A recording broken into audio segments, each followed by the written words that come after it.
75 साल के लोग भी अपने आप को युवा ही बताते हैं। जैसे प्रधानमंत्री भी खुद को युवा ही कहते हैं। किसी भी जो है नेता से आप बात करें, चाहे वो कितने भी साल के हो गए हों, वो खुद को युवा बताते हैं। लेकिन युवाओं के लिए जब कुछ करने की बात आती है तो सारा उनका ज्ञान, बुद्धि, विवेक जो है अपने ही बाल बच्चों पे जाकर के खत्म हो जाता है। और दिल्ली के चुनाव में इस बात को हम लोगों ने खास ध्यान रखा। और जो कांग्रेस का कूपन है उसको जब आप देखेंगे तो युवाओं के लिए एक अलग से घोषणा की गई है कि देश में बढ़ती हुई बेरोजगारी को ध्यान में रखते हुए तो युवाओं को इससे कैसे बाहर निकाला जाए। कहते हैं कि ₹8,000 का भत्ता देकर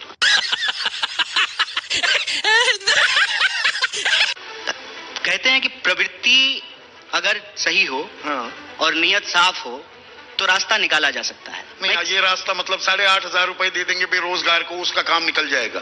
नहीं, ये रास्ता खोज निकाला है कांग्रेस ने। देखिए, good question, you are good question. ₹8,500 देने से कहते हैं ना कि जहाँ कुछ नहीं हो रहा है वहाँ हम एक सकारात्मक शुरुआत कर रहे हैं। कैसा लगा मेरा मजाक?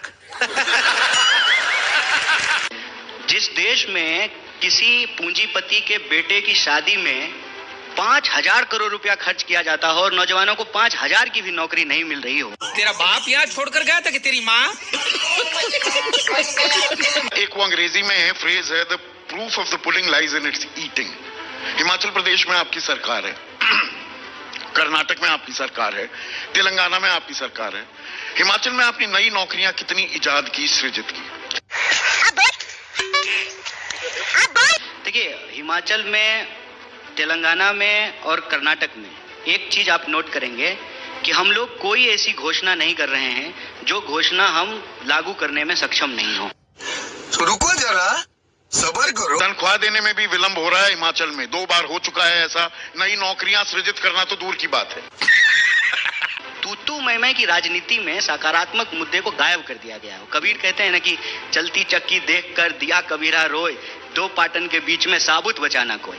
अब हो क्या रहा है कि आम आदमी पार्टी और बीजेपी के बीच में ना ऐसा लग रहा है जैसे चोर सिपाही का खेल नहीं होता था बचपन में, राजा चोर सिपाही, तू चोर मैं सिपाही, मैं चोर तू सिपाही, यही चल रहा है। बीजेपी से पूछेंगे कहेंगे कि वो आम आदमी पार्टी की सरकार है, आम आदमी पार्टी से पूछेंगे वो कहेंगे कि एलजी हमको कुछ करने ही नहीं देते हैं, पुलिस हमारे पास नहीं है, दिल्ली में जो है दिल्ली पूर्ण राज्य नहीं है। तो इस चोर पुलिस के खेल में कांग्रेस कहाँ है? अरे बाप रे, ये तो धोती खोल रहा है। नहीं, कांग्रेस को छोड़ दीजिए, कांग्रेस को जाने दीजिए। दिल्ली की जनता कहाँ है, दिल्ली के लोग कहाँ हैं? तो विकल्प देने के लिए कांग्रेस की सोच की तो बात है ना। चेहरा कौन है? युवाओं की बात हो रही है। आपने बिल्कुल सही कहा, प्रधानमंत्री मोदी 75 साल के हैं, तो आपके सबसे बड़े नेता राहुल गांधी भी 54-55 के नजदीक पहुंच रहे हैं। अब इसमें कोई युवा अपने आप को मुगालता पाले रखे। मैं भी कहूं मैं युवा हूं, मैं तो अपने आप को 20 साल मैं तो नहीं हूं युवा, आप हो सकते हैं। आप युवा हैं, आपको चेहरा क्यों नहीं बनाते? आपको चुनावी मैदान में क्यों नहीं उतारा? चेहरा कौन है कांग्रेस का? सर, भरोसा किस पर करें? जी भैया जी, आप तो चेहरे से काम नहीं चलेगा सर, चेहरे से काम नहीं चलेगा। पॉलिटिकल विल होना चाहिए, पॉलिटिकल थॉट। वो कोई दिखाएगा तो पॉलिटिकल करेक्टर होना। हेडलेस थोड़ा हो सकती है कांग्रेस। दिल्ली में कौन है मुखिया, कौन है दिल्ली में आपका? ऐसे हेडलेस थोड़ी पार्टी है। पार्टी के जो है प्रदेश अध्यक्ष हैं, पार्टी के 70 उम्मीदवार हैं, पार्टी के 40 की खबरें आती हैं कि राहुल गांधी इस बात से नाराज हो गए, वो ऊर्जा नहीं दिख रही, वो रणनीति नहीं दिख रही, वो थोड़ा सा कोप भवन में चले गए, फिर बीच में 4 दिन गायब हो गए।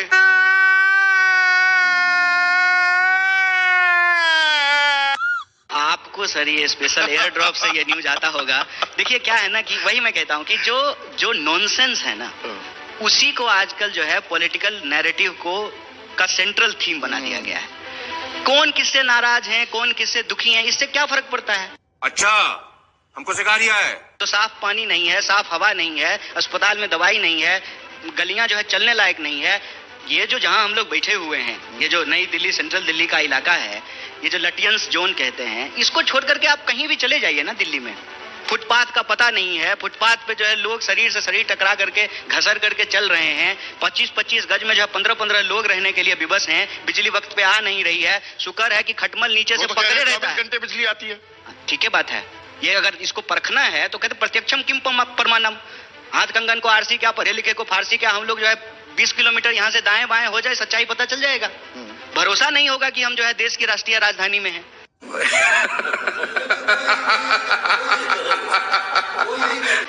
आप चले जाइए आउटर दिल्ली में, आप चले जाइए रूरल एरिया में, आप चले जाइए झुग्गी झोपड़ी कॉलोनी में। आम आदमी पार्टी। देखिए, चुनावी जीत से ही अगर कोई सही और गलत यही है, पैमाना बना हुआ है नहीं आजकल। तो यही पैमाना बना हुआ है, तब तो फिर मोदी जी भगवान हैं। फिर मोदी जी के खिलाफ लोग क्यों लड़ रहे हैं, मोदी जी के खिलाफ क्यों बोल रहे हैं? मोदी जी तो 3 बार चुनाव जीत लिए हैं, फिर तो मोदी जी भगवान हैं। नहीं, इस फिर बार तो- कहाँ जीते? आप तो कह रहे हैं 240 पर हमने समेट दिया इस नहीं, बार। नहीं, मैं कह रहा हूं अगर ये पैमाना है तो हाँ। ये पैमाना नहीं हो सकता है। चुनाव जीतना सही और गलत का आखिरी पैमाना नहीं हो सकता है। चुनाव जीतना ठीक है, आपके पास मशीनरी है, आपके पास ताकत है, आपके तो पास कितने संगठन चुनाव है। और हारे